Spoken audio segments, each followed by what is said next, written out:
Good evening, everybody. It is Wednesday night, which means 7:30 p.m. Shout, a Buffalo football podcast enters your life, whether it is in your living room, on your phone, on your computer. I mean, we're getting ready for the snowstorm here in Western New York, Ryan.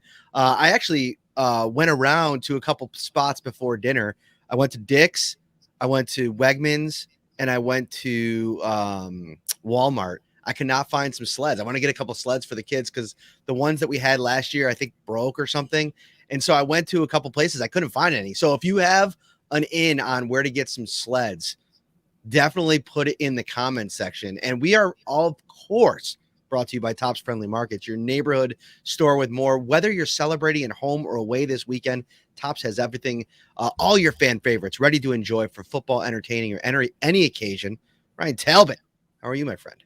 Hey, I'm doing great. Yeah, I'm a little jealous of the snowstorm. I'm seeing schools getting canceled left and right in Buffalo, and it's one of the perks of being a teacher is you still get excited about those snow days. And I look at the forecast in Ole, and we have like nothing coming our way tonight. It's a real shame. I don't need to worry about my sleds, but fun fact, Matt, I still have my childhood sled in my shed. It's a Teenage Mutant Ninja Turtles one shaped like a turtle shell. There you go. Drive it up. The snow. I mean, it's going to be a tough drive coming from Olean once the snow starts coming up. But no, we got some family members that I think we could really lean on if we have to. But I just, what's funny too is we had like a good sled going there for a little while. I think my wife said she got it at Wegmans at one point. It was like kind of like shaped like this, and then it kind of came in just a little bit and then down. It had like this perfect like aerodynamicness to it. My son, when he got on this thing, man, I'm telling you, he flew down the hills. We had this one hill that's not even that big by my parents' house. We took him over there, and it was just absolutely, he was just blazing. And so now I feel like anything that we get him, it's going to kind of pale in comparison because I don't think it's going to have that kind of like slickness to it. So I'm kind of bummed out. I got to look online and see if I can find one for some of the storms coming up. All right. So there you have it. We're starting off with a bang here, a little snow talk on a Wednesday night. It's kind of a weird week, Ryan. We were talking about it coming into the show. Just it's kind of like a malaise over Bills Mafia. It's almost like this this dreaded last assignment before you get to the finals, maybe. If you're in school, like, the last dreaded like group work that you have to do before, like, if you get to the big test, it's gonna, which for the Bills obviously is the playoffs. They got to play the Jets this week. We're gonna get into previewing that, but it's just like a funny kind of week here, as it's like, yeah, sure, everybody's ready for Sunday, and Bills fans are going to be in attendance, excited to win the division for the first time in what will be 26 years at home if they pull it off. But it's still kind of like this weird, like, looking past Sunday at the playoffs because we're almost there. Yeah, clinching a playoff berth last week, I think that plays a role in it. The fact that it's the Jets, and I'm not trying to bash the Jets or anything like that. It's just not a very exciting matchup. The whole deal with the Canadian crowd not being able to come over this year, tickets going on sale for $6 to $8 on those secondary ticket sites. It's just a really weird week. And you mentioned it. The Bills can win the division back-to-back years, first time at home clinching the division in 20 plus years. But it's just kind of feels like a blah setup because everyone's looking ahead now that playoff berth has been clinched. The fact that they were in the championship game 1 year ago, I just think expectations now, the Bills are kind of getting things rolling. It's easy to look ahead to the playoffs, but there's still a game to be played here on Sunday. We're going to go through the injury report here on Wednesday. The Bills had a walkthrough down at the facility, so not a lot to bring you in terms of practice reports. I know one guy in particular that Bills fans have been asking about since Sunday is Ryan Bates. He suffered what we've learned was a knee injury. He was limited today in a walkthrough. He left the game on Sunday with a knee injury. And, it's funny, Ryan, you get to a point here where the Bills finally land on maybe a 5 that they can at least try to get a look at over a course of a couple games. And we're right back in the same situation again, potentially, with Rick Bates coming out and potentially maybe John Feliciano maybe going back in. Cody Ford could be in the mix as well. But for whatever reason, the Bills just cannot, land on a 5 and stick with a 5 for multiple games, it seems. Yeah, but the good news here is, Matt, that Ryan Rick Bates was limited today, and like you said, walkthrough scenario. But to see him already limited, that's a promising sign. It's encouraging. Arrows probably pointing right now, it seems, in the right direction, possibly for Sunday, and that it's not going to be a long-term injury at least. So all good news there on that front. And then you mentioned it. I mean, waiting in the wings though is John Feliciano. So at least it's not a case of the unknown, who's going to be coming in. John Feliciano has a lot of starting experience here in Buffalo. He's a big favorite of Josh Allen.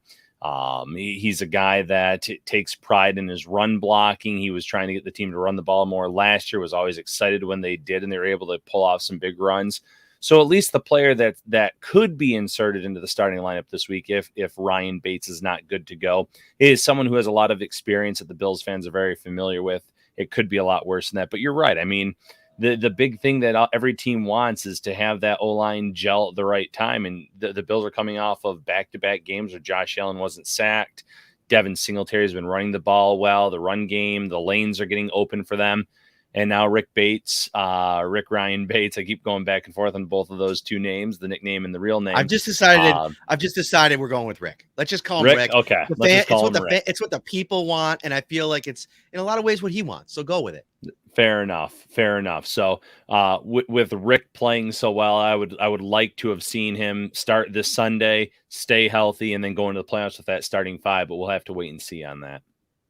We will. And if you look at the rest of the injury report, the Bills are pretty clean. I mean, you're going to, at this point, you're kind of looking at the COVID list every day. The Bills don't have anybody on it right now.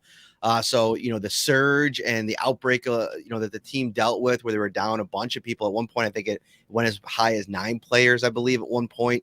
It's clear right now. Deion Dawkins missed practice today for personal reasons. Now, again, it was a walkthrough. We'll track that throughout the week. Jerry Hughes and Mario Addison with veteran rest days, as well as Cole Beasley. And then Efe Obada is a new addition to the injury report dealing with an ankle injury.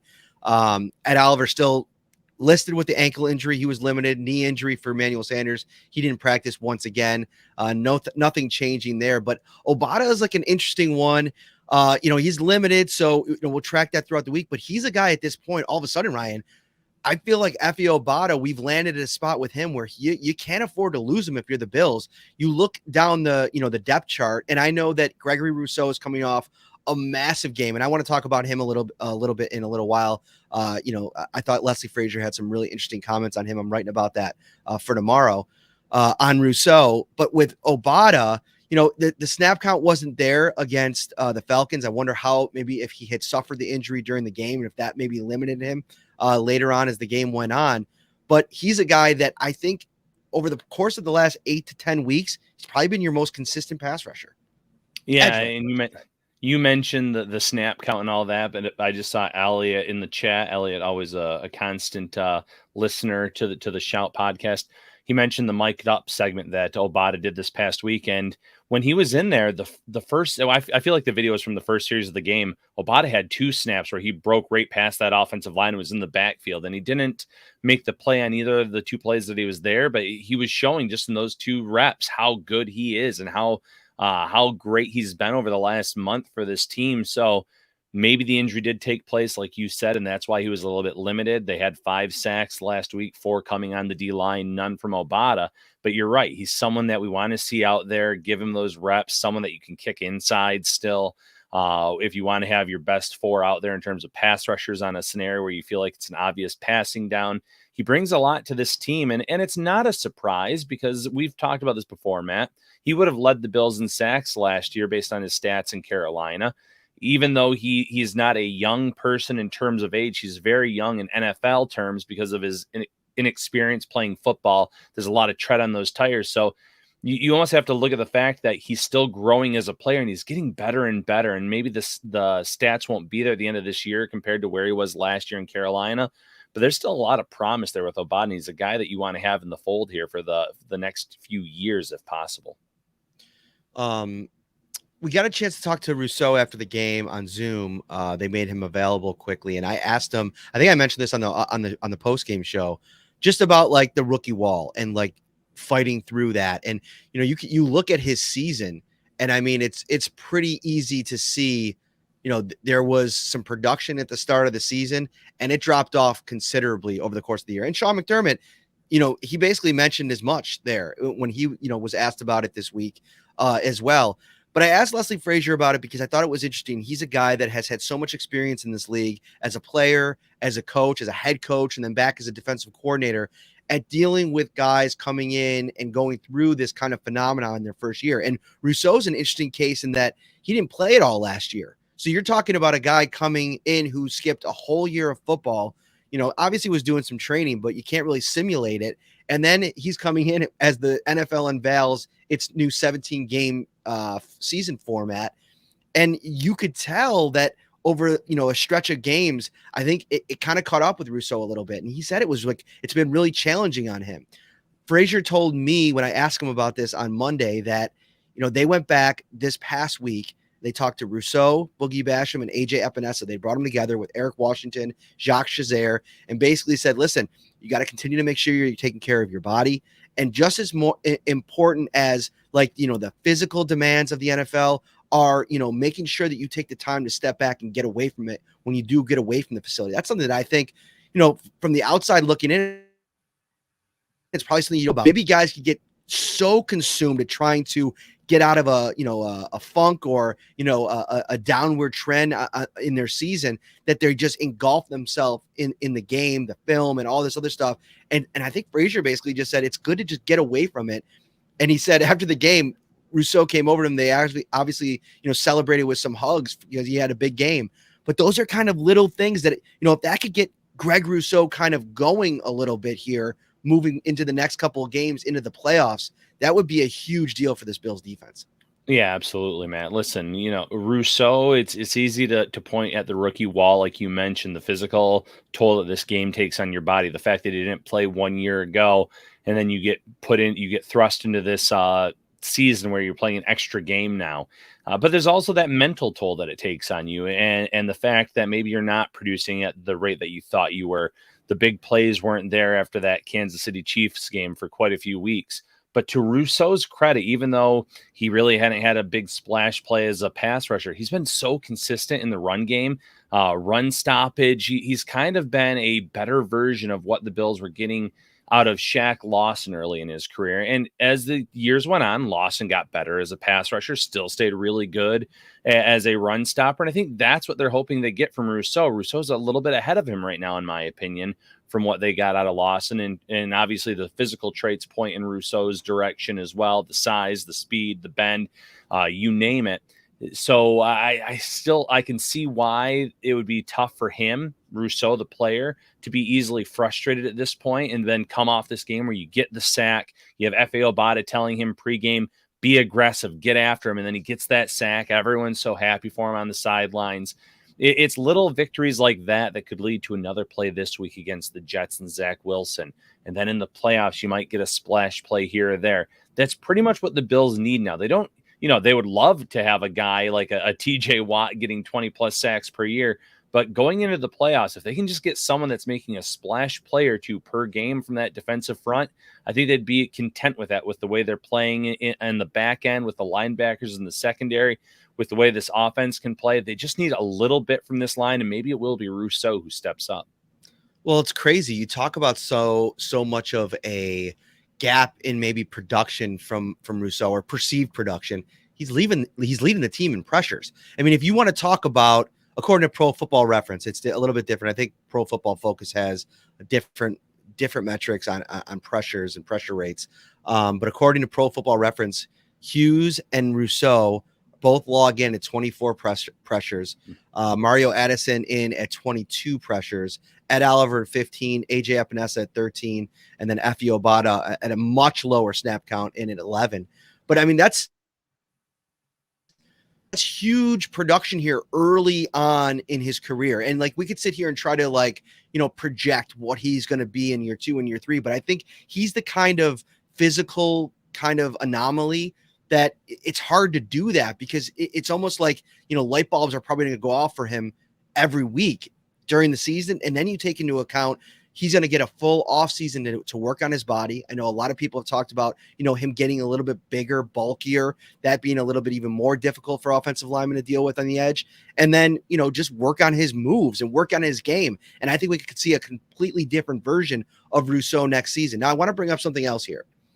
So Bruce Nolan, our buddy over at Buffalo Rumblings, he tweeted out something today. He said, here's AJ Epenesa's year in pressures so far in 2021, 2020, 2021, 2021, 2022. This season, 20 pressures on 197 pass rush snaps compared to last season when he had 20 pressures on 218 pass rush snaps. That was regular season and playoffs. Up. First of all, I think he's probably using Pro Football Focus metrics there because I did mention the 13 via reference. AJ Epinesa, Ryan, being in the group that Leslie Frazier was talking to about the rookie wall. Are we cool with that? I mean, AJ Epinesa went through a lot last season. He had the complete COVID rookie year. Didn't get a spring. Got really truncated version of training camp, no preseason. So there was a lot to go through last year, but he had a full off season to be in the program, to be in the spring, full training camp preseason.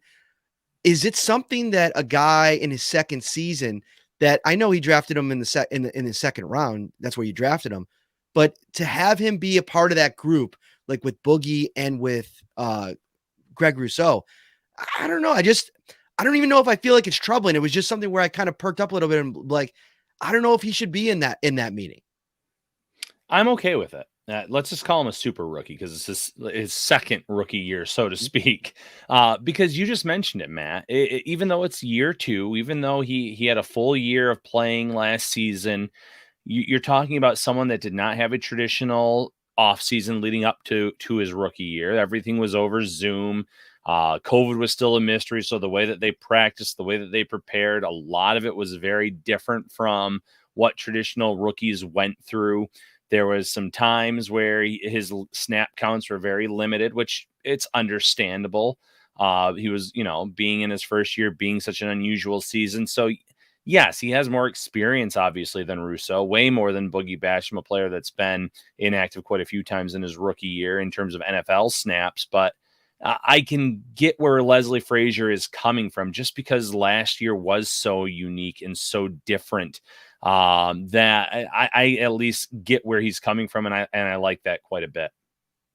Yeah, I thought this was cool from Bills Mafia North over there on YouTube. Keeping in mind Epenesa's pressures accumulated in the Dolphins game. I think it was Pro Football Focus that had him at 9.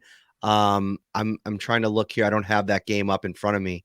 But it was a crazy number of pressures. And so when you're considering that on top of the season as a whole, I think it's safe to say that in year two, a second round draft pick, you want more from AJ Epinesa. I mean, just think back to where people were with Cody Ford near the end of last season when he was injured in year two, a guy that you traded up for in the second round. So I think, over the course of the offseason with Mario Addison and Jerry Hughes moving on, maybe it's about getting him a larger role and letting him kind of figure things out in that kind of situation. But I think they need more from Epinesa. And I think, as we move into the, the playoffs and depending on how they split this all up, and that's another thing, if you're going to get 20, 25 snaps in a playoff game, you better make the most of those 25 snaps. Yeah, there's no doubt about that. And wanting more from Epinesa, there's nothing wrong with that. Every position in the NFL, patience is no longer there. You need to produce and produce early in your career, or else the other teams are going to be looking for your replacement sooner rather than later. Just think of the expectations that we put on Ed Oliver and Dawson Knox this year.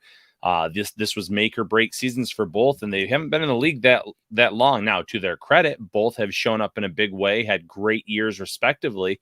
But we're going to be getting to that point with AJ Epineza next year in terms of being in year 3, and we need to see that jump, some kind of jump. It needs to be a sizable jump. Again, we're not talking 15, 20 sacks, but more consistent as a pass rusher, getting those pressures, upping his sack total by a certain amount. So, yeah, it's okay to want that. And I don't know what the answer is in terms of giving him more snaps. You have to earn those snaps. And the Bills right now, in certain times, he's been inactive. There's certain times where he hasn't played much when he has been out there.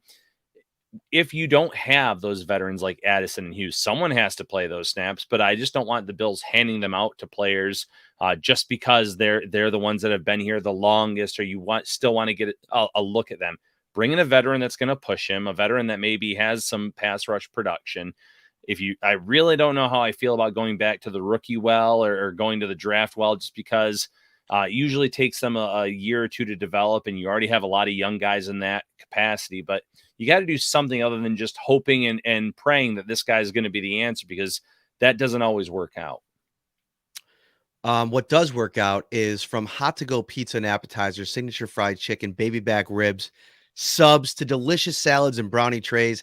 Tops has everything you need to feed the hungriest fan this Sunday, this weekend, this week, whenever. The holiday season. Is it still considered the holiday season, right? Probably not, right? Think it's I'm gonna say it's okay. We're still in early January. All right. Speaking of early January, the regular season finale, let's get into this Buffalo Bills versus New York Jets game. I went back and watched their game against the Tampa Bay Buccaneers, the Jets, feisty Jets, late in the season, trying to spoil the party a little bit. They're going to have another chance to spoil a party on Sunday as the Bills try to win the division in a Week 18 matchup. I want to start with these lines for the Jets, the offensive line and defensive lines. They are beat up. They are absolutely terrible. And honestly, on both sides of the ball, there's no excuse for the Bills not to win these matchups. I mean, you're looking at a Jets offensive line. Their center's out, Conor McGovern. Their left tackle's out, and George Fant. You know, they're playing. I mean, you know who's getting a lot of some snaps for them at this point? Remember Conor McDermott from the Bills training camp a couple seasons ago? Yeah, I think he had a big man touchdown a couple weeks ago. I still follow him on Instagram. I think I saw that. He's kind of factoring into the mix. Listen, it's a real mishmash for the Jets up front. And then you go to their defensive line. Quinn and Williams is just returning off the COVID list. He's missed the last 2 games. Shaq Lawson was a healthy scratch the past 2 games. They're talking about just moving on from him in the offseason and getting, I think it's like $8 million in cap money they'll get by moving on from him. So he's kind of an afterthought. So, you know, this is a situation on both lines, even with Bates and Obata dealing with some injuries. This is a really advantageous matchup for the Bills on both sides of the ball. Get that defensive line going and protect Josh Allen. Let him kind of get going once again. Yeah, in terms of the defensive line, I'm really intrigued to see what Ed Oliver could do against that defensive line. I feel like I know he's banged up a little bit right now, but Oliver has been so good this year in terms of the first step, getting into the backfield, being so consistent as a rusher that way, creating those pressures. And then obviously you do have the veterans, you have Hughes, you have Addison. Those are winnable battles for those guys. And you want to see more from the young guys. Like I was saying earlier, this would be another nice step for Rousseau if he can build upon his previous performance, get another sack in this matchup. Buffalo's offensive line, we don't know who's going to start, if it's going to be Rick Bates or if it's going to be John Feliciano, but the way that this line has been playing as of late, they should be able to keep the Jets defensive front at bay for the most part. Like you mentioned, you know, Quinn and Williams coming back. Williams, when healthy, he's really flashed a lot of talent and potential in his career at times, so he could be a little bit of a problem. But I really like the way that this line has been blocking as of late.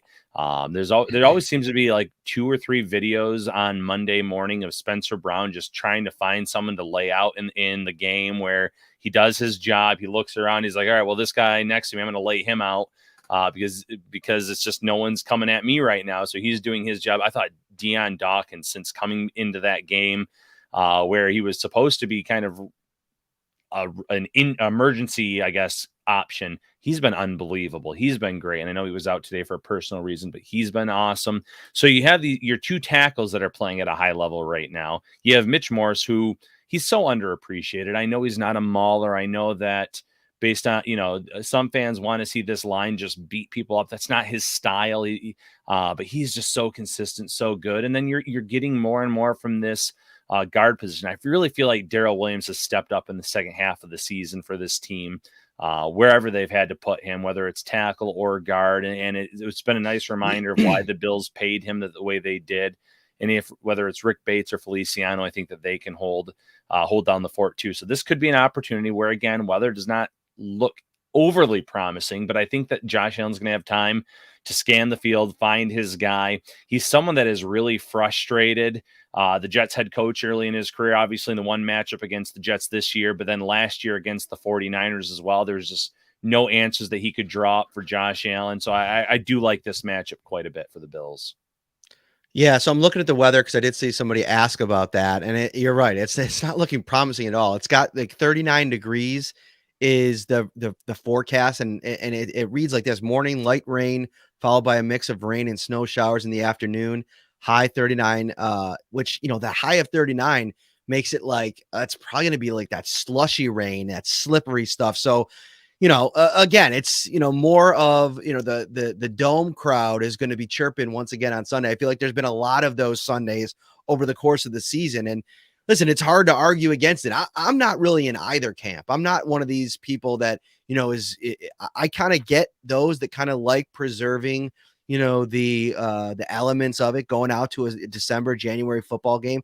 But I also understand the other side of it. I mean, if you watch Lee Smith's mic'd up over with the Atlanta Falcons, they put it out today, and it was a love fest. Of course, everybody loves Lee Smith in the Bills locker room.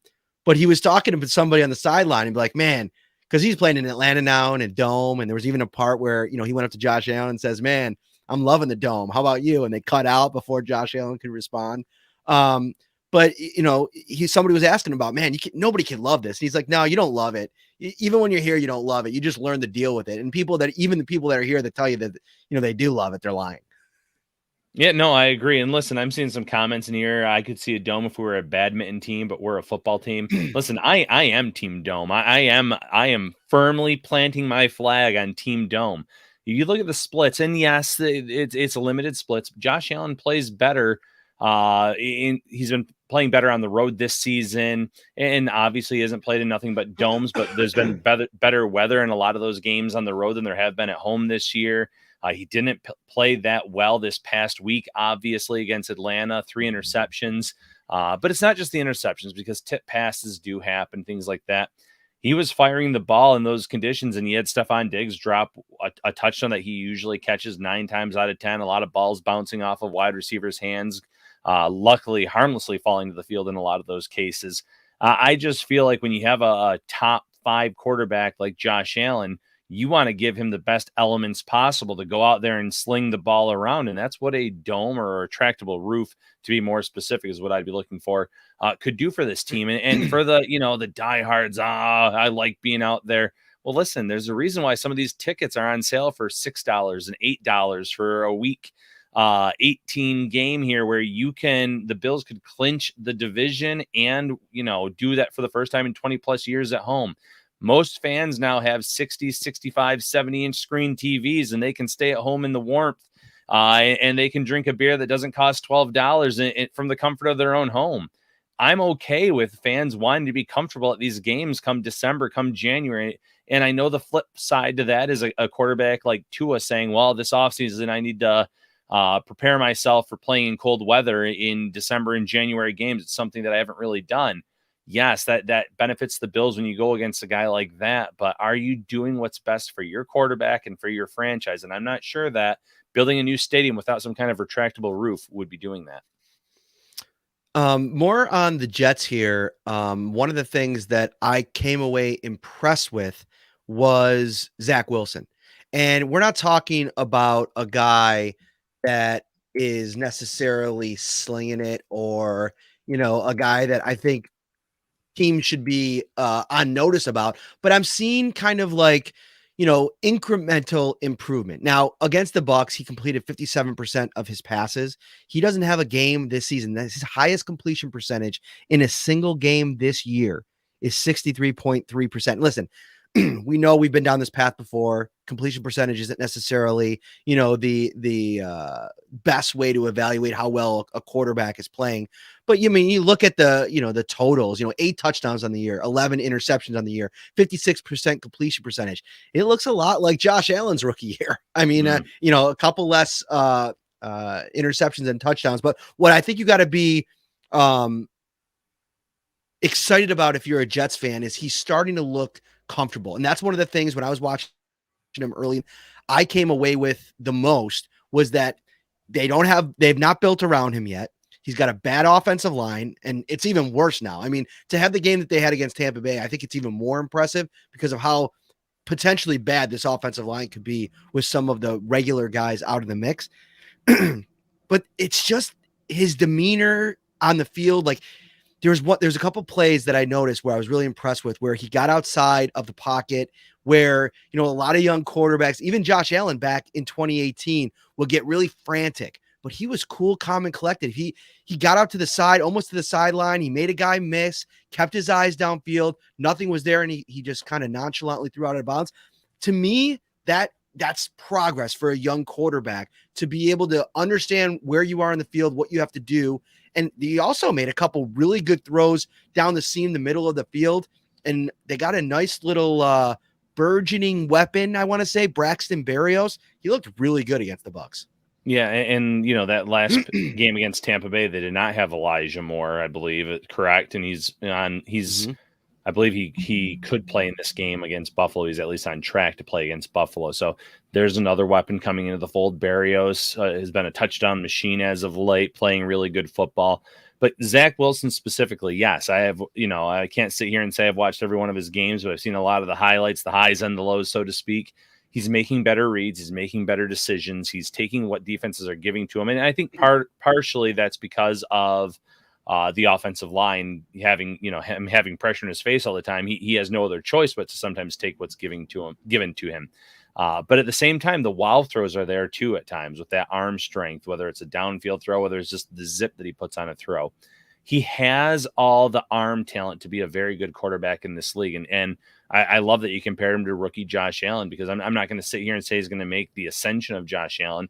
It's very rare that quarterbacks can go from point A of Allen to where he is now, but he can still be a dangerous quarterback on any week kind of basis. So the Bills aren't going to take him lightly. He's a big upgrade over Mike White, who the Bills saw in that first matchup when the Jets were hoping that maybe this guy could kind of push Wilson to be a 1A, 1B type scenario, and that clearly wasn't the case. So it's going to be very different at that quarterback position. It's going to be up to the Bills, though, to kind of put them in a hole early, maybe make Wilson and the Jets one-dimensional, where they can kind of throw some looks at him that he's not familiar with, try to create some turnovers that way and not have to worry about the run game. While the Jets don't have an outstanding run game, the more you can make a team one-dimensional, the sooner, the better. They got to come out and really establish physicality, the Bills do, because they're a team right now, the Jets, who they're getting pretty cute. And I think that they're at that stage of the season where it's like, no F's given kind of thing, where, they're kind of dialing up some trick plays. They scored on an end around where Berrios almost threw it to Zach Wilson in the back of the end zone, but he was able to just scamper in himself. So, you got to be aware of that, but I think you also have to execute. You have to be fundamentally sound. You got to be focused in, like the little cliche stuff. I mean, if you have like gaps in this game, or, just gaps where you're like, you have a couple plays where you're not dialed in, communication is off, anything like that. And this is a game that, the Jets could take advantage of some plays and make it a little bit more interesting than it should be. I mean, this is a 17-point spread here for the Bills at home. It's one where they should win by multiple scores, but it's always one of those tricky games where, anything can happen, especially if some turnovers come into play, something like that. I want to get into, before we give our predictions, and we're going to get into some AFC playoff talk as well, because I think there's some interesting matchup potential, and I want to rank them a little bit with you, Ryan, in terms of what the Bills or Bills fans should want, I guess. But Quinn and Williams versus Ed Oliver, because Quinn and Williams, obviously went number 3. Oliver went number 9 back in 2019. I feel like they've always kind of been joined together. I think it's actually Jeffrey Simmons who probably is the better conversational comparison, just because the Bills could have taken Simmons. Obviously, there was character concerns there. I'm not sure that he was ever in the mix at that spot. But you look at Oliver and Quinn and Williams side by side this season, and they've basically been the same. I mean, right around the same amount of pressures. I think Ed Oliver's had a tick few more. Quinn and Williams has 6 sacks, 2.5 for Oliver. But everywhere else you look, I mean, I think one more tackle for loss for Oliver. You know, Oliver's been giving the Bills really good production. I think both guys could stand to improve more. But I think where they're at, I mean, they're kind of on equal ground, I guess I'd say. And I think that's fair. And you have to remember there's a lot of hype around both of these players coming out. There were comparisons from Ed Oliver being, you know, an undersized player to Aaron Donald. Not that they said he was going to be the same player, but he could be that game record despite being a little undersized for the position. And Quinn and Williams, man, oh man, I can't remember a defensive tackle being so hyped up before in at least a few years, where they said this guy is special. And he was special in his last year in college. There's no denying that. They both started off a little bit slow. I think you saw a little bit more out of Quinn and Williams last year, but then this year, like you said, kind of neck and neck in a lot of key areas. They're both producing for their teams respectively, but they both still have some room to grow as players in terms of maybe meeting the hype or where some people thought they would be at this point in their careers. All right, let's get into prediction time. We won't spend too much time on this game. Like I mentioned, 17-point favorite for the Bills. I don't like the weather, Ryan, and because of that, it's definitely impacting my score prediction here. I'm going to go 27 Bills, 15 Jets. I think that they get a couple field goals in this game. They're able to move the ball a little bit. I think they're going to take some chances. Braxton Berrios is a guy that I think can get in space, make some plays. I'm going to go 20. What did I say? 27-15? Mm-hmm. Yeah, 27-15 Bills. I like that. I'm going to go Bills 24-13. I think that the Bill and the reason maybe I have them at 24 is I think come fourth quarter, whether it's early in the fourth quarter, mid fourth quarter, they kind of pull some of their starters. They make sure that no one gets injured late in the game in a game where it looks like they're going to win it. So you have Trubisky out there. You have some other backups playing those roles where you're just protecting the football, running out the clock, so to speak. So 24-13. Josh Allen and the Bills move the ball pretty effectively early despite the weather. They build and cushion enough of a lead where they put it away a little bit early and they can rest their guys and get ready to look ahead to the playoffs, where they could be anywhere from the 2, 3, or 4 seed if they win this game. Indeed. All right, AFC playoff time, Ryan Talbot. Let's get into it. There are a bunch of different possibilities. The Bills at this point, the highest that they can get is the 2 seed, because if they tie with the Tennessee Titans, the Titans hold the tiebreaker with the head-to-head win. So a couple things here to start off with. Kansas City's playing against Denver. No Teddy Bridgewater. I think the line is, because it's in Denver, it opened at 2.5. Last time I looked at it, it was up to 10. So if Kansas City loses, and then Cincinnati is playing against the Cleveland Browns. We found out today Joe Burrow's out. Joe Mixon just got put on the COVID list. He's been ruled out. There's Jamar Chase may play, but it looks in a lot of ways like, you know, they're waving the flag a little bit with holding Burrow out, wanting to play on the safe side. If the Bengals lose, the Bills will, and the Bills win, they will pass over the Bengals. Kansas City loses to Denver, a little bit less likely. The Bills could go all the way up to the 2 seed, which will kind of play around with the different matchup possibilities. Right now, according to, I think it's ESPN's Football Power Index, the Patriots are the most likely opponent at 33%, and then 27% each for the Colts and the Las Vegas Raiders. Interesting scenarios here, Ryan. Yeah, very interesting scenarios. And you mentioned it, first of all, those games. It's not likely that the Chiefs lose to the Denver Broncos, especially one that's likely starting Drew Lock. I know he got a little bit banged up in the last game, but 4 of Mahomes' 8 wins over the Broncos have been within 1-score games. It's on the road. Broncos, just like the Jets, it might be one of those, throw the kitchen sink at them, trick plays, fake punts, whatever the case may be, because what do we have to lose at this point in time? So you just never know in week 18, in this case, what's going to happen.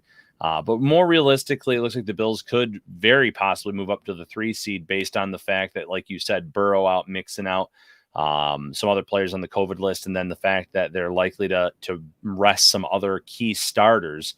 I have no problem with the Bengals approach because, listen, no matter who you play in the playoffs, it's going to be a good team, Matt. And if I'm going to play a good team, I want to make sure my key guys are healthy at this point.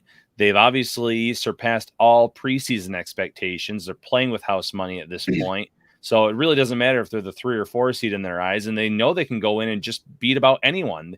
The way that they came back and beat the Chiefs, the way that they can put up points with that connection with Burrow and Chase. So it's going to be really interesting. But then in the case of the Bills, you mentioned the teams that are in the mix right now: Patriots, Colts, and the Chargers would be in the playoffs, but it's a 50-50 shot right now with the Chargers and the Raiders. There's a scenario where if the Colts somehow lose, which, never say never, but it unlikely again, both the Chargers and the Raiders could get in one of those weird scenarios where they tie. But going to be interesting to see how it all shakes out and what this matchup is. So, yeah, I mean, I'm looking at the odds right now, and Kansas City, who plays on Saturday, they open as a 3-point favorite. Like I mentioned, they're as high up as 11 in some Vegas sports books now. So I think, the money's starting to come in pretty heavily on Kansas City. We'll see if it, comes down a little bit over the course of the week. But I got the playoff simulator here, and I want to talk a little bit about who we think the toughest matchups are for the Bills. I have a couple interesting thoughts on a lot of this, and I also want to talk a little bit about Peter King appeared on One Bills Live today, and I thought he had an interesting interview. Ton of respect for Peter King, but I did take some issue with some of the things that he said. But I want to get into that. We'll talk about it. So we'll set up Kansas City. Kansas City wins, right, over the Broncos. I just don't trust Drew Lock. I think that there's a chance they're able to force some turnovers if their offense is able to do some things like you mentioned. But I feel pretty good about that. Then you got Pittsburgh with their playoff lives on the line, likely no Lamar Jackson against Baltimore. So let's give Pittsburgh the win, right? Then let's give the Browns the win over the Bengals. I still think the Bengals can win, even without Burrow. But I think they have Brandon Allen playing as the backup. So let's just give the Browns the win just for the sake of the argument. We'll give Tennessee the win over Houston. We'll give the Colts the win over the Jaguars. Here's where it gets interesting, okay? So if all those things happen, the Bills now sit in the 3 seed, right? They beat the Jets. They get the 3 seed. Let's say the Patriots beat the Dolphins, right? Which, by the way, Ryan, we can talk a little bit about this. I don't think that that's a sure thing by any stretch of the imagination in Miami, where they typically play pretty well. I think that you have a coach in Brian Flores who's going to get his guys up to play that game. It opened with minus 2.5 for New England. It's up to as high as 6.5 in some sports books. So the bettors are going heavily on the Patriots, and there's a lot on the line here. So say the Patriots win. The Patriots then get the 5th seed. If the Raiders win, they would get the 6th seed in that scenario, and they would play the Bills, who would have the 3rd seed, and then the Indianapolis Colts would have the 7th seed, and they played the Chiefs. If the Chargers win, that pushes the Raiders out, Indianapolis up to the 6th seed, LA would have the 7th seed, and then the Bills would play the Colts in the first round. If the Dolphins beat the Patriots and all those things stay the same, the Chargers winning, Indianapolis goes to the 5 seed to play the 4th seed Cincinnati Bengals. New England at the 6th seed plays the Bills, and then LA. If the Raiders win that game, I'm getting all over the place here, Ryan. Whew. They get the 5th seed, Ryan. If the Raiders win in this scenario where the Dolphins win, then the Raiders play the Bengals, potentially Cincinnati. Let's give Cincinnati the win over the Browns. That would flip them. That would be the Bills at the 4 seed against the 5 seed Raiders, Indy versus Cincy, New England versus Kansas City 7-2. So many options. Let me just throw this option out, or this question to you right here. Who do you want the Bills? Would you say the Bills least want to play in the playoffs round one? Well, first of all, I feel like that GIF or the GIF of that person looking at all those math numbers like in front of their face and they're like stunned. You just threw so many scenarios at me there, Mr. Parrino. Of all the wild card teams that they could face, I think the obvious answer is the Colts. And listen, I get it. Carson Wentz is not that much of a threat to hurt you compared to a Justin Herbert, obviously, who can make every single throw under the sun. But they have Jonathan Taylor, who carved up the Bills in the previous matchup, a team that they'd be coming into Buffalo where we don't know what the elements would look like in that game, but it might favor the team that has the better run game. And there's no doubt, even though Singletary is running a lot better, you have Josh Allen who can run the ball. Moss has been looking okay this past week. There's no doubt that Jonathan Taylor is the best option. And then, oh, by the way, they have Naheem Hines and they have other backs that can run the ball pretty effectively. So that's the one matchup that you would like to see the Bills avoid, in my opinion. But at the same time, the Bills can't sit there like the Bengals and be like, I don't care if I'm the 3 seed or the 4 seed. The Bills have to win this game to win the AFC East. You're leaving it in Miami's hands if you lose, which you don't want to do. So they have to take care of their own business, and they can't really worry about how the other seedings are going to fall here. But in my opinion, it's definitely the Colts. Do you have a different answer? Are you going to go with the Colts as well? So I'm going to go with the Colts because I think that they have the best combination of defense and weapon in Jonathan Taylor and what they're able to do defensively. But it comes with a bit of a caveat here because I think, number one, it's so tough to beat the same team 2 times in one season. We saw this Bills team, I think, just come out and have their worst performance of the season in week 11 against the Colts. Couple factors at play here. Number one, I'd love to see Carson Wentz in the playoffs. If I'm a opposing team's defensive coordinator, if I'm Leslie Frazier, and I know that my team is +8 in the turnover differential this season. I know the Colts are even better than that. I think they're like +16 or +15. But give me those odds against Carson Wentz in the playoffs against Jonathan Taylor, who, Ryan, this dude has been absolutely a tank this season. He's been great. Last week, let's see here, 108 yards on 20 carries, a touchdown. His season this year, 1,734 yards, 18 touchdowns, and then he's got 342 and 2 touchdowns receiving. He's been a beast, but 317 carries. In year 2, we talk so much about preserving your body and going through an NFL season. I find it hard to believe that once week 18 it goes by, they got to go in there and win. The Colts have not secured a playoff spot yet. If they lose on Sunday against the Jags, very unlikely, but they'll be out of the playoffs. So they got to go in there and they got to play to win. So you're probably looking at another 20 to 30 carries for Jonathan Taylor. He's going to go into the playoffs close to 350 carries on the season. I don't think that's the same Jonathan Taylor that ran for 4 touchdowns in week 11 against the Bills. I don't think he physically can be that same guy. Their offensive line is still really good. I think it's a tough matchup. I love the matchup against the Patriots just because you're going up against Mac Jones, a rookie quarterback in the playoffs. So I'd rather face the Patriots and that rookie quarterback. But at the same time, Ryan, I kind of got the 2 weights teetering back and forth here because you also got Bill Belichick against Josh Allen a 3rd time this season for a chance to dive into that tape from week 16 and make adjustments for Bill Belichick. I don't know if I'm thrilled about that.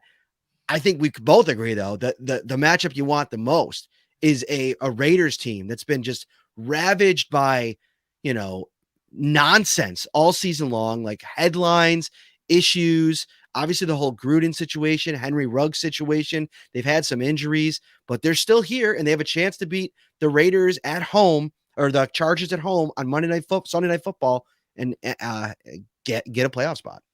Yeah, they're an intriguing team. If you're hosting them in the playoffs, they're another team that would be West Coast team, warmer weather team coming to obviously, dome team, coming to Buffalo to play a very cold weather, frigid game, a team where, you have to know where Hunter Renfrow is at all times. They have talent at running back. They have talent at tight end. There's no shortage of talent on that offense, but they've been very up and down this season, kind of like the Bills. On a week-to-week basis, you didn't know what you were going to get from this team. To their credit, they defeated the Colts last week. They've put together some big wins when they've needed them. But of the teams that they could possibly play, I think the Raiders would be a good one. I think that they match up pretty well with them. The Patriots, we already know what Mac Jones was like in a 55, like a game when they're 55-mile-an-hour wind gusts. But this is going to be a early January game. Maybe you're not going to have those wind gusts, but you're going to have such a cold atmosphere that I think that he could be pretty ineffective. But you mentioned it. Bill Belichick is still a coach that you worry about in terms of what he's going to drop, how he's going to play Josh Allen, what he's going to try to do to him in that game, where you'd have a little bit of concern. But in my opinion, it's the Patriots or the Raiders, the teams that you would like to face. But like I said earlier, you're going to play good team after good team. So, whoever you play the first game, you're going to have another good team waiting for you in the second one. If you win that and the beat goes on, whether you're talking wild card weekend or the Super Bowl, there's going to be some good teams standing in your way. Shout out to friend of the show, one of our most engaging fans on social media, Josh McCarty, had a tweet out when the Burrow news dropped.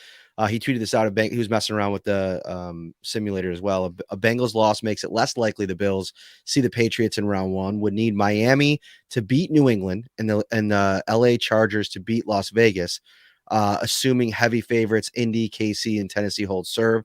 A Bengals loss and a Pats win kicks the door wide open for Bills versus Raiders if the Raiders win.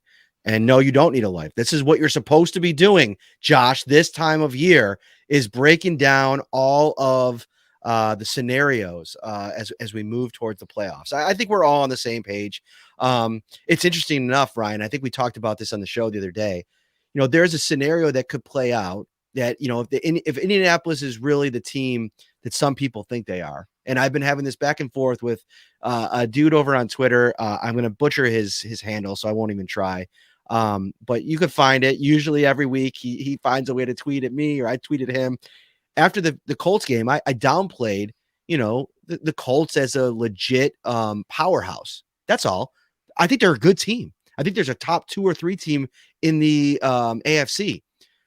But he's been on this for weeks. They call him a juggernaut. And they lost last week. And I'm like, are we still on this? Are we still calling the Colts a juggernaut behind Carson Wentz and a running back that they need to go off for them to be competitive? I like a lot of things about the Colts, but I think they're a far cry from a juggernaut. But if they are that, let's give the benefit of the doubt. And the Colts make a run in the playoffs. You could start with the Patriots, who you lost to in week 13. Then you could travel on the road to Tennessee, who you lost to in week 6. And then if the Colts somehow knock off maybe the Chiefs, maybe another matchup in there, who knows? It could be Bills hosting the AFC title game against the Indianapolis Colts, who they lost to in week 11. Talk about, I think somebody tweeted it out when I tweeted out the other day, redemption tour. You can't write it up any better. The only way to kind of put a bow on that type of run would be against Tampa Bay and Tom Brady in the Super Bowl. Although with what they're going through injury wise and Antonio Brown wise, it could be an issue for them to try to get to back to the Super Bowl.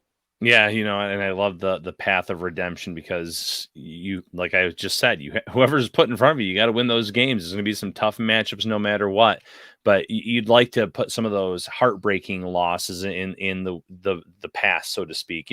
Obviously they already beat New England once to make up for that earlier loss with the win, but to be able to beat them 2 out of 3 times in a season, really quiet down that fan base that even after the Bills won that game and took over the driver's seat in the AFC East, they were still chirping quite a bit. They're a very overconfident fan base. I think they still think that Brady is going to show up on a random Sunday and play for them or something. I don't know what's going on there, but beat them again. The Titans it was just a close game at the end where Josh Allen was having his way against that defense.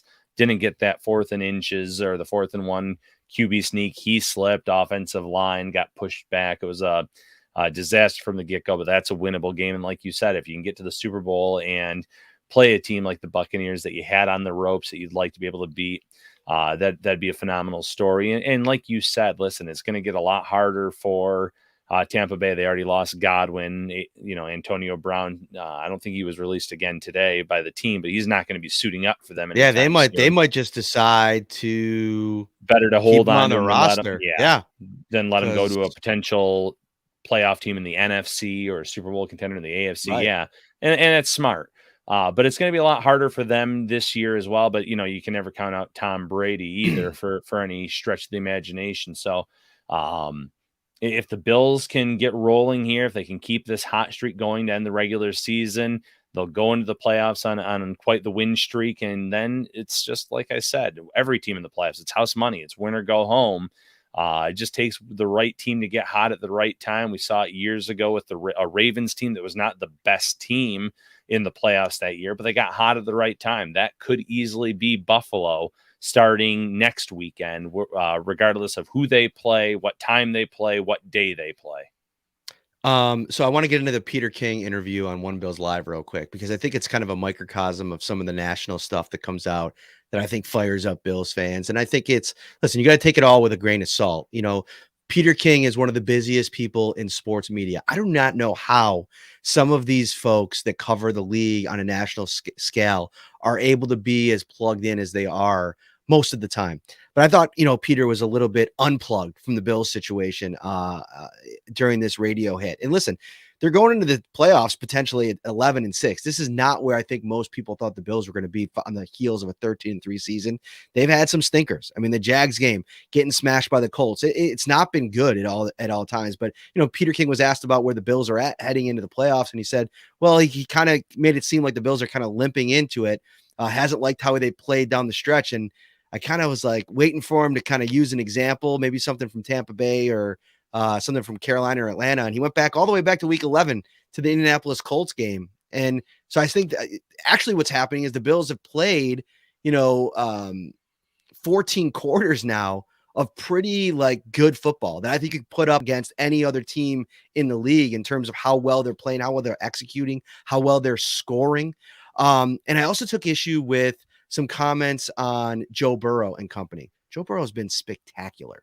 Do not get it twisted. I am a huge Jamar Chase fan. I am driving the bus for Jamar Chase, Rookie of the Year, the bus for that. He's been absolutely phenomenal. Hello, my darling. Oh, come on. You want to come say hi? You've been so sick. You're feeling better now, so you could say hi. Say hello. Hey, Kennedy. What do you got there? What do you got there? A new toothbrush. What is it? New toothbrush. What kind of toothbrush did I get for you? Winnie the Pooh. Winnie the Pooh. I love that one. I love you. All right, go get it up. Go get ready. I'll brush your teeth when I come up. I'm almost done. Okay. So Joe Burrow has been great. And the stats that he's putting up, he's, in my opinion, top 5 MVP conversation, no doubt about it. But let's slow things down a little bit. Peter King's picking him, the Cincinnati Bengals, to come out of the AFC. More power to him if he thinks that it's great. I just think that we're definitely overlooking the potential defensive matchups that Joe Burrow is going to face in the playoffs. Mm-hmm. He's potentially going to have to go against Spagnuolo and the Kansas City Chiefs at some point. Go up against the Bills. We know what Sean McDermott and Leslie Frazier have done to young quarterbacks, especially in this kind of setting where Burrow has had no previous experience against McDermott or Leslie Frazier's defense and what they're able to do to this guys. Potentially Bill Belichick's defense if they got to go up against them. And then if it's the Chargers, it could be another, a shootout between him and Justin Herbert. And I'm not willing to say that Justin Herbert can't show up to the gunfight and land a couple more shots. So I think we just need to slow it down a little bit and have a little perspective. I'm definitely not at the, and maybe you disagree with me. Maybe you think that the Cincinnati, breakout, we're about to experience it. But I think that there's some potential humble pie waiting for Mr. Burrow in the playoffs. And that's fair. Listen, I've said it before. I'll say it again. You don't know how things are going to shake out in the playoffs. I love this Bengals team in terms of their young talent. with Burrow, and Mixon's not as young, but the fact that they have Chase and Boyd and T. Higgins, who has been a steal for them, they can go toe to toe with any of these teams. They just defeated the Chiefs a week ago, but it'll be hard to beat them again. It would be hard to go against Belichick because Belichick's really good at those things. If the Colts go on some kind of run and they somehow meet each other, and I'm going way down the road here, Jonathan Taylor, time of possession, you just never know. So as good as they're playing right now, is the recency bias that Peter King showed them based on this one win, though. It's kind of funny saying, I'm going with them to win it all. Well, the Bills beat that Chiefs team too. It's just, it wasn't in week 17. And for him to go back to that, the Bills struggling against Indianapolis, that kind of, like you said, he's a very busy man. Much respect to Peter King. But this Bills team put away a Carolina Panthers team. They got their revenge on the Patriots. They won last week despite Josh Allen throwing 3 interceptions. I get that they're not playing A+ ball in all 3 phases of the game, but they're doing what needs to be done. They're 1 game away from entering a 4-game win streak into the playoffs, which is what you want. You want to go in hot at the right time. There's the whole case of Burrow not playing, going back to the Bengals one more time in week 18, Mixon being out. There's something to be said about teams that have rested starters or starters who have missed time because of injuries, or in Mixon's case, COVID, where they come out and they're really rusty in that first game and they get behind the 8 ball and they can't do anything. So as much as I like the Bengals, I think this AFC is so wide open, Matt. I can't sit here and pinpoint one team that says that and say this is the favorite, because the Chiefs, as good as they've been the last few years, they've lost to a lot of these teams that are in the playoffs with them in the AFC this year. The Bills have had their highs and lows. The Colts have had their highs and lows. There is no one dominant powerhouse. It just kind of speaks to the parity of the AFC this year. If you're watching on YouTube, we appreciate you. Thank you so much. Smash that like button. Make sure before you get out of here tonight, subscribe to the channel. We're growing fast and furious, trying to get to 5,000 before the playoffs start. Maybe a little bit after the playoffs start. We'll see. But I don't know. There's a lot of people watching tonight. Just smash that like button. We'll get this and the subscribe button. We'll get it going. This weekend, if you're going to the game, if you're hosting a large party at home, check out Topps' huge selection of party platters for a delicious, effortless, and affordable, no-stress way to impress. For complete details, stop by their carry-out cafe or visit topsmarkets.com/fantasyfootball. Ryan Talbot, hit us with your final thought. Maybe it could be long-term. This was a good question in here. Joe Burrow or Justin Herbert? Who are you taking? I almost feel like the Chargers franchise is cursed because I love Justin Herbert, but then they have these stinkers. But if I'm just going quarterback, talent, potential, ceiling, I will go with Herbert over Burrow, as much as I love the game of Joe Burrow. There's the knee issues. You obviously saw him get hurt last year. You're just any quarterback's 1 or 2 shots away, but that's so young in his career to have those issues. It's something to keep an eye on. I'll go Justin Herbert in this case. What about you? I'll go Joe Burrow. It's very close, the same way I like so much about Justin Herbert, but there's a swag to Burrow that I've been kind of, infatuated with since the LSU days. I mean, the famous Stogie picture after winning the national title game. You see the videos coming out after they clinched the division. He's just like a swaggy dude. I don't know. If I was a fan, I would kind of gravitate to that guy. He makes big time plays. I love the connection. Keenan Allen is a great player, but he's getting older. You know what I mean? And so I like the pairing of a young Joe Burrow with a very young, super talented, maybe already in the conversation as a top 3 or 5 wide receiver in the NFL in Jamar Chase. So give me Joey Burrow, and we'll go from there. All right. Buffalo Bills fans, thank you so much for all of your support as always. Like I said, hit that like and subscribe before you go. We'll see you on Sunday post game. We'll pretty much know. We won't pretty much know. We'll have a good idea of who the Bills opponent is going to be, and who knows, maybe you can cheer for something on Sunday Night Football if it's a situation where the Bills can play the Raiders, I guess, in the first round. But we'll get into all of it, the potential matchups, start to look ahead. I'm starting to kind of brainstorm some guest ideas for next week. If you have any, DM me, put it in the comment section. I'm always checking the comments on YouTube We appreciate all of you. For Ryan Talbot, I'm Matt Parrino. We will see you on Sunday. Take care, everybody.